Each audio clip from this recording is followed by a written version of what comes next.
Amid increasing trade uncertainty, Singapore and Malaysia have set a good example of how cooperation can spur potential growth. A year since the signing of a Memorandum of Understanding (MOU), the two countries finally signed the long-anticipated Johor-Singapore Special Economic Zone (JSSEZ) agreement on 7 January. The ambitious initiative aims to tap into the two countries' comparative advantage, which is Malaysia's vast land and energy resources as well as its labour's potential along with Singapore's capital and technology. Ultimately, this is just the beginning of a long-term ambitious initiative, which we believe the SEZ has significant economic potential to be unleashed. The key is how to ensure a smooth and timely implementation to achieve a win-win outcome. And for that, I welcome you. Our guest ready on the line is Yuen Liew, ASEAN economist, HSBC. I want to say thank you very much, Yuen, for joining me.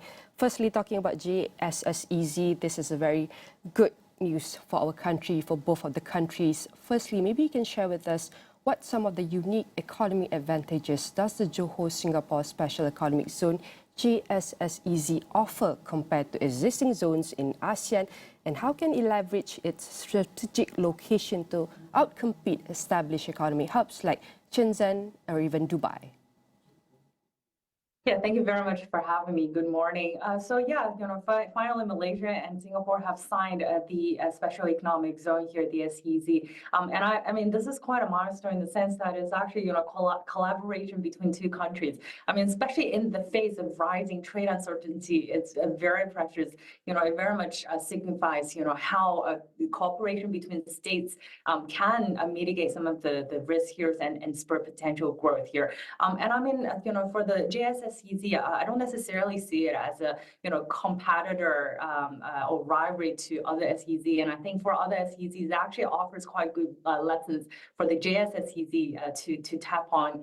So for example, the Shenzhen one, I think the infrastructure connectivity is quite important. We have seen so many significant, a number of Hong Kong residents are going to Shenzhen for a weekend trip, and I think that infrastructure connectivity is very much the game changer here, which, for the JSSEZ, we all very much waited for the implementation of the RTS, which I think it could be a game changer here. And we also want to take a look at the investor diversion amid geopolitical tension. This is great news, but it's also important for us to consider all the opportunity, including the risk. With rising geopolitical tensions and a potential shift in global supply chains, how attractive is the JSSEZ for companies seeking alternatives to regions like China, and what role do geopolitical alliances such as ASEAN's neutrality play in making it a preferred choice for investors? Yeah, I mean, the FDI diversion to ASEAN, it really, it happened actually way before the establishment of JSSEZ, right? I mean, very much since the U.S.-China trade tensions, we have seen a large of quality and consistent FDI diversion to Southeast Asia, and then very much depends on which country we're talking about, what comparative advantage they have. And for example, here for Malaysia, it really has been an outperformer, from an FDI perspective in ASEAN since the end of 2021 in terms of the FDI commitments coming to Malaysia, and also the sector, the strategic sector and quality investment as well. And I think one thing for investors here, I mean, geopolitical tensions are quite important in consideration, but I think for ASEAN, there's also quite a lot of strength within ASEAN. So it's also important to look within ASEAN. There has been quite a lot of structural reforms and transformations.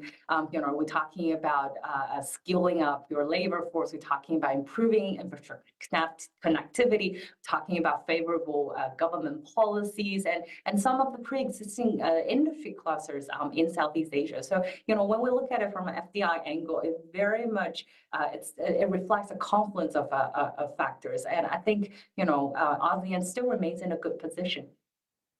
And as you mentioned, geopolitical consideration is important, but it's also essential to focus more, or we can say that further into our internal strength and impact of China's economic slowdown as well. If I can take this point, given China's economic slowdown, what industries are most likely to shift investment to to JSSEZ, and how can the zone capitalize on this opportunity while ensuring diversification and avoiding over-reliance on a single market or even sector?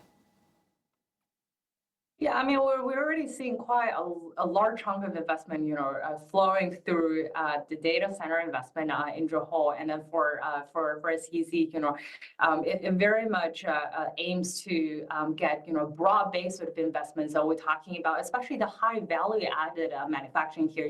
Talking about semiconductor supply chain, we're talking about aerospace manufacturing, and just 2 days ago, there were some tax incentive announced, which is special corporate tax rate and also a special personal income tax rate. And when we see it, I mean, it very much, the details are in the devil.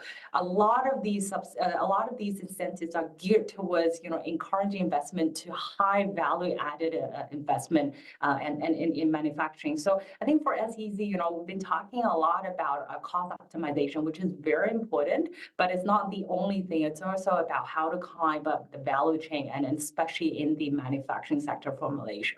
And that is a very important focus. And talking about also external factor with US political dynamics and trade war 2.0, if I may add, if Donald Trump returns to the White House and reignites protectionist policies, how can the JSSEZ capitalize on a potential trade war 2.0 to attract multinational corporations, and what policies or incentives should be implemented to mitigate the risk of being caught in the crossfire of such geopolitical conflicts?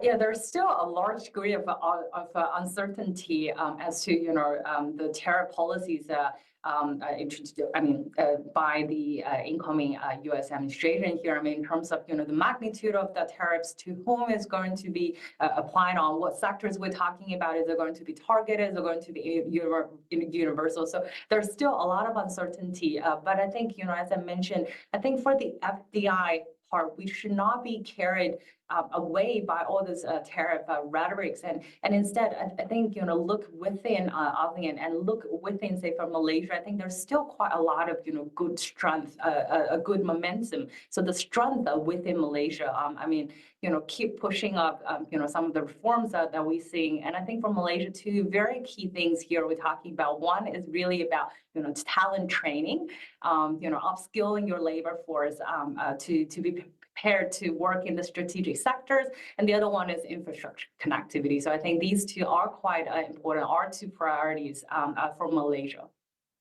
And I also want to dive deep further within the incentive and goals of JSSEZ, with the offering significant incentive like a 5% corporate tax rate for 15 years and reduced personal income tax for skilled workers.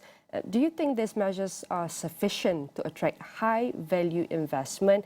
And what other factors or policies could be critical to achieving the zone's ambitious goals of creating a target of 20,000 skilled jobs and securing 100 projects within the next decade? Yeah, I mean, the SEZ is a very ambitious long-term initiative. We're seeing some of the, goals announced, which I think is a good starting point. So, the tax incentives are very important. I mean, especially for a lot of the investors, and especially say if we look at if we compare the corporate tax rate in the SEZ and also, with Malaysia and Singapore, it is quite attractive. But I mean, this is not an overnight project.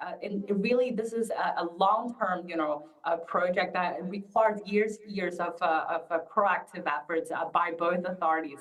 So I think, timely implementation and, a lot more policy incentives and clarity are quite important to ensure, this is a win-win outcome for both Malaysia and Singapore.